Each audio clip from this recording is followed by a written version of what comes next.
So how's it going, my Comicchatauthority Army? We're here today with Jonathan Hedrick, the writer of Hyper Aware, Quicksand, Space Cadet, Freak Show Night. Let's see, Recount, Quicksand, and now Spill Blood, right? That's right, man. SpilledBlood. So what is Spill Blood about?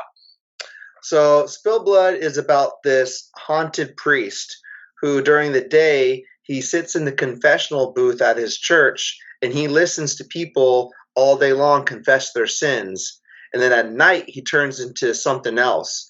And he goes and seeks out vengeance on these people that are committing the worst types of sins. So it's a 36-page one-shot story. It's in black, white, and red only. And it's done by my buddy Stefano Cardacelli, who I've worked with a few other times on some other books. What is this, your third time working with him? Fourth technically, yep. So Freak Show Night, Space Cadet, Caffeinated Hearts, and now SpilledBlood. Nice. Yeah. When's the Kickstarter over? Kickstarter's over August 17th, 9 p.m. Eastern Standard Time. We're already funded, and we're already unlocking stretch goals. Sweet. What's your first stretch goal? Our first stretch goal reward is a sticker of the logo. And then the next one is a trading card, double-sided trading card. Looks really cool. And then a magnet. Then we got a bunch of other stuff already prepared if we keep on, hitting those marks. And for every 100 backers we get, we're going to unlock a extra digital comic book. So we already unlocked one digital. So all backers, no matter what pledge level, is going to get a digital copy of Freak Show Night, the first comic book that Stefano and I did together. Sweet. Yeah. Is the book finished? No, it's still in production. So we're estimating the delivery around December of this year. Hopefully sooner. But Stefano's a real busy guy right now, so he's doing a lot of stuff. But I trust him. We've completed other Kickstarters before, so I don't foresee any issues fulfilling this one on time. Okay. Yeah. Where are you going to be at this year? Let's see. I'm going to be in Jacksonville at a store called Gotham. That's a couple of weeks. Then a shop in Marriott, Florida called Way Back When. It's a comic book store. It's more of like an antique collector's shop, but they also do comics too. I mean, it's a really cool store. It doesn't just focus on comic books. Like their comic books that they have there are gold, age, silver age key books. But they asked my wife and I to hang out with them. I'm going to go to Urban Pop, which is in North Georgia. For that shop does a book club, and their book club is going to be doing Recount. So they invited me to go up there. I'm going to be doing that. And then in November, I'm doing a show in Lake County, Florida, called Lake County Comic Con. So those are the definite ones. Fingers crossed that in October we'll be able to do New York Comic Con. That's not set in stone yet, but that's like what we're like really trying to get done in time. Is the recount finished? I decided to shelve it recently. I've had a lot of obstacles in the way of trying to produce volume 2. Some things that I can't really talk on, public about, but it's for the best for me because my motivation to get volume 2 done is kind of down. So I'd rather focus on other projects that I'm more passionate about and not try to halfway do a second volume of the recount, Yeah. So I don't want to say it's done, but I'm not working on it right now. So that's where it stands at the moment. And the Freak Show universe? That's on hiatus as well, but I want to pick that up soon. It's just it's a good problem to have right now because I have so many projects in the works. But yeah, I'm not ruling that another one out for the Freak Show universe. So how many books you got now? Oof, I'd have to count. There's the recount, Capable, um, the Freak Show books, Dream Master over at Black Box Comics, Caffeinated Hearts, Hyper Aware, Space Cadet. Probably forgetting something. I've done a few anthologies as well. So You forgot Quicksand. oh yeah, and I'm staring at it right there on my dry erase board behind you. Yeah, Quicksand, which is out in stores right now through Scout Comics. Issue 1's already out. Issue 2 is going to be out at the end of August, and 3, 4, and 5 will follow suit the months following that. Is it just a 4-part series? 5. It'll be 5 total. Yep, and everything's done. The last issue should be out in November. All right. Yeah. Where do you get inspiration? Oh man, it comes from all over the place. It could just be sometimes it's from another comic book, or it could be from a movie. It could be a lot of it actually comes from music. I listen to a lot of music, all kinds of genres too. So the lyrics or even the lack of lyrics will inspire me to for like an idea for a comic book, and then it just kind of grows legs from there. Okay. What advice would you give to new creators? I would say make sure you're reading comic books. Make sure you keep your pulse on the industry. It would suck if you invest a lot of time in a comic book that has the exact same concept as yours. And someone already has one out there.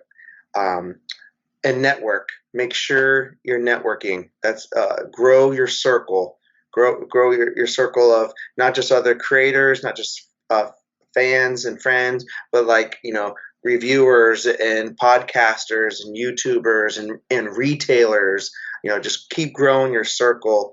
Don't be stingy with those friend requests and those follows and things like that. What's the best way to know if your idea is original?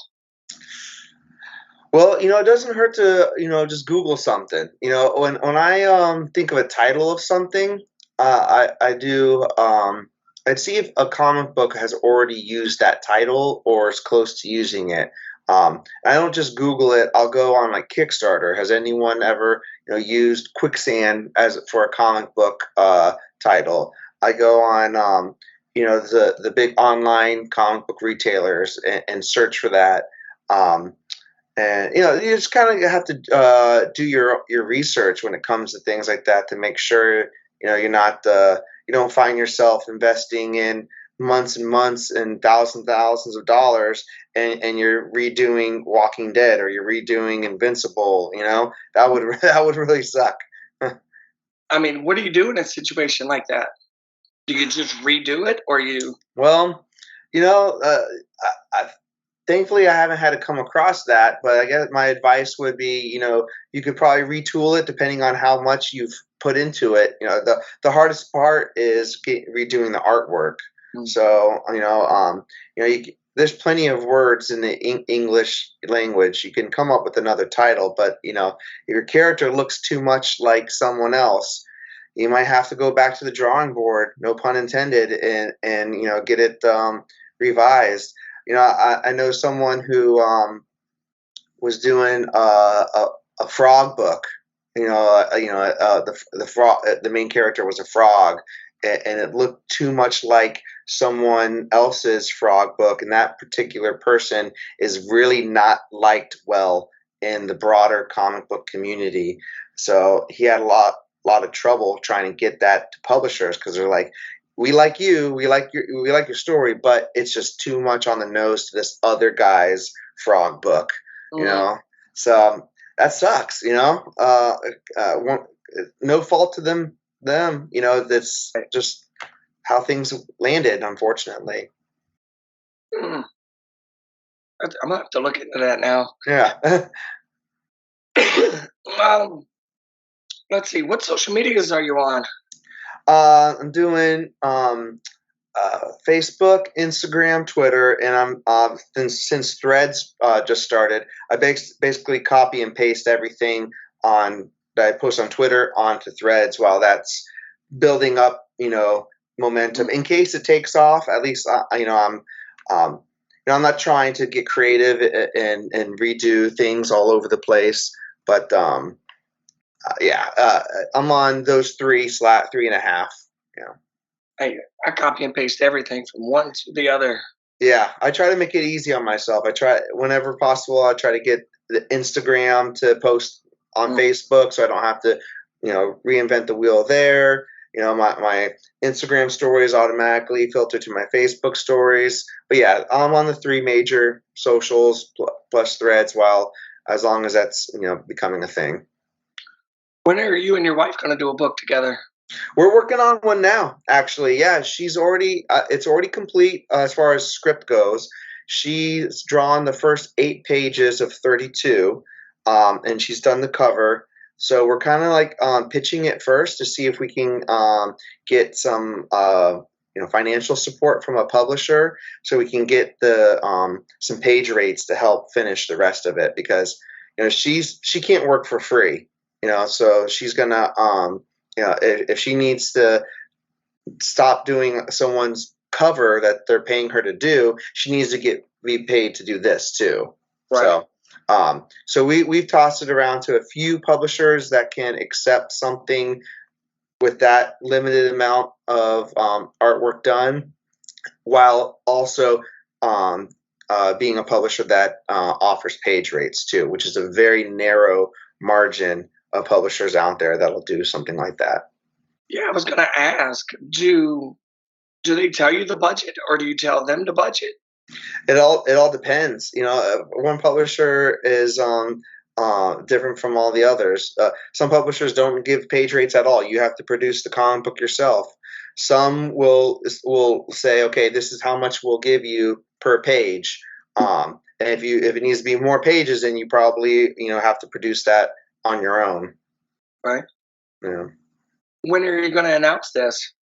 Once it finds a home, most likely, and then when that publisher, work with that publisher with the marketing and promotion time to not step on anyone's toes. So that's why Francesca's shared a few little small tidbits and graphics of the pages so far, but we haven't announced the title or what it's about or anything like that, because you have to play that kind of stuff safe, especially when you haven't been picked up by a publisher yet, because you could really sell yourself short by doing that too soon. Will it be announced or be out this year? Probably not. It could potentially be announced this year if it finds a home soon. I don't see it being out this year, though, unfortunately. Hope maybe in Diamond by the end of the year if things start happening soon, but I don't see it being in print by the end of this year, with it being in almost August now, or August when this airs. Right. What advice would you have to people that's trying to get their book out to publishers? Don't give up. Squeaky wheel gets the grease and all those other cliches. Make sure you have as much done as possible. Make sure you know your own book. A lot of people think they know their book, but they don't sell it well. Make sure someone could come up, a stranger could come up to you on the street, ask you what your comic book is, and you should be able to give them a 1-sentence description as like an elevator pitch. Imagine being on an elevator ride with someone and you only have a short amount of time to tell them exactly what the comic book is about, and then be able to do like a 1-minute pitch, as if someone stopped in front of your table at a con and you're describing the book, but fast enough with that before they start walking away from you. So get that kind of stuff down. Make sure you have enough stuff complete so the publisher can salivate over. It's really hard to pitch just an idea to a publisher or just a script. They're not going to read a script from anyone, to be honest with you. They might read a script from someone that's already been published by the big two, but ideas are really hard. So artwork is unfortunately 9 times out of 10 necessary to even go into a pitch, let alone get accepted. So, and every publisher has their own requirements when it comes to submitting, and they typically will post that on their website. How many things they want? Do they want a cover? Do they want 8 pages? Do they want the full thing? And so forth. So just follow those publisher submission guidelines, and go from there. Should they just Google indie comic publishers? Yeah, absolutely. Yeah. You could do that. You could go to your local comic book store and write down the names of the publishers that you see that are putting out cool comic books that you like, or a comic book that kind of fits in the same realm as your comic book, because you don't want to pitch a horror comic book to a publisher that doesn't publish horror books, right? Or you don't want to pitch a superhero book to a publisher that doesn't do superheroes. So don't bother wasting your time with if a publisher that's not even part of their catalog. Okay. Dead or alive, who would you like to make a book with? Oof. Oh man. I would say Bernie Wrightson, the artist from the original Swamp Thing. That would be awesome to do, like a cool, creepy, monster book with him. And unfortunately, he's passed. But yeah, I love his artwork. All right. Is there anything you want to say before we go? Yeah, SpilledBlood is live on Kickstarter. Like I said before, please check us out on Kickstarter. We love your support. We're funded. We're going to give away a lot of cool stuff for this campaign. We're doing a lot of giveaways. We want to make sure we stack everyone's pledge. You'll definitely get more than what you pledged for. And then check out my website, JonathanHerick'sComics.com. Nice. All right, I appreciate it, Hedrick. Thank you. Yeah. Thank you, Cody. I appreciate you. What? You mean you haven't subscribed to Comicchatauthority? Oh, come on. Subscribe already. What are you waiting for? It's no big deal. Man, don't forget to tell him to hit that like button. Yeah, that too. Just subscribe.